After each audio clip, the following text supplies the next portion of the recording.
आणि हे आमचे डीजे वाले दादा, आजचे आमचे होस्ट सचिन दादा देशमुख. गुड मॉर्निंग मंडळी, जय श्रीराम मित्रांनो. मंडळी, आता रात्री आम्ही महिपतगडच्या पायथ्याशी पोचलोय आणि इथे आम्ही सूप बनवते प्यायला, कारण आता जेवायची इच्छा तर नाही आहे, पण थोडंसं एनर्जीसाठी आम्ही टॅमॅटो सूप बनवतोय आमच्या कॅम्पिंग गॅसवर. आणि आज रात्री आम्ही टेंटमध्ये झोपणार आहे आणि सकाळी आमची मोहीम चालू होणार आहे.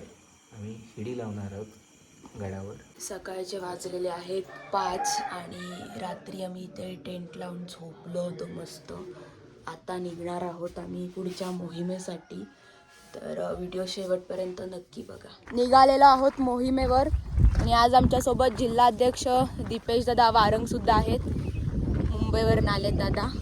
अर्धी मंडळी गेली आहे पुढे. आता आम्ही चाललो आहे सुमारगडच्या दिशेने. रत्नागिरी जिल्ह्यातील खेड तालुक्यामध्ये रसाळगड आणि महिपतगड यांच्यामध्ये असलेला हा किल्ला. महिपतगड हा एक गिरिदुर्ग आहे. आता खरी आमच्या ट्रेकची सुरुवात झाली होती. या किल्ल्यावर जाण्यासाठी कोणताही सरळ रस्ता नाहीये, काट्याकुट्यांचा रस्ता आणि सतत चढण. आता आम्ही तिथे पोहोचलो आहोत जिथे आमची खरी परीक्षा सुरू झाली होती. सर्वांच्या हातात आणि खांद्यावर शिडीचं सामान होतं. मंडळी, आमच्या रिओची ना दुर्ग प्रतिष्ठानसोबत ही पहिलीच मोहीम आहे. 1 ते 1.5 तास आम्ही ट्रेक करतोय आणि बॅगेत तेवढा वेळ तो बसून आहे.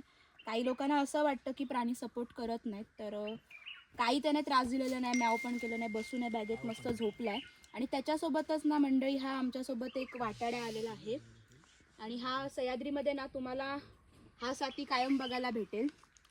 तर सह्याद्रीमध्ये फिरताना प्राण्यांचा सुद्धा खूप मोलाचा वाटा असतो, हे यावरनं आपल्याला समजतं. आणि हे सगळे आमचे दुर्गसेवक आहेत. कॅमेरा फिरव सगळ्यांना, सगळ्यांनी हात दाखवा.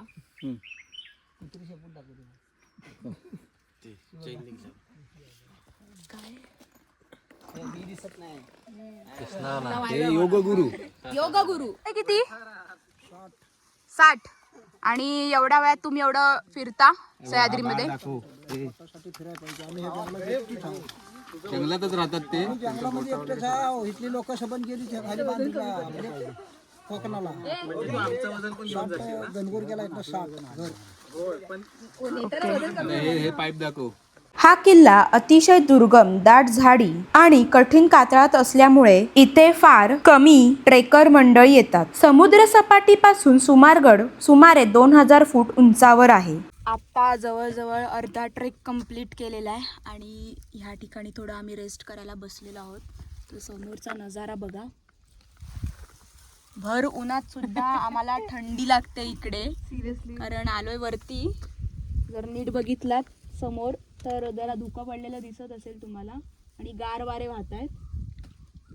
तर आता थोड्या वेळात आम्ही जाऊ वरती आणि जे सीडीचं बांधकाम आहे ते सुद्धा चालू होईल. जिथे आम्ही आराम करत बसलो होतो त्याच उजव्या बाजूला आम्हाला काही भुयार बघायला मिळाली.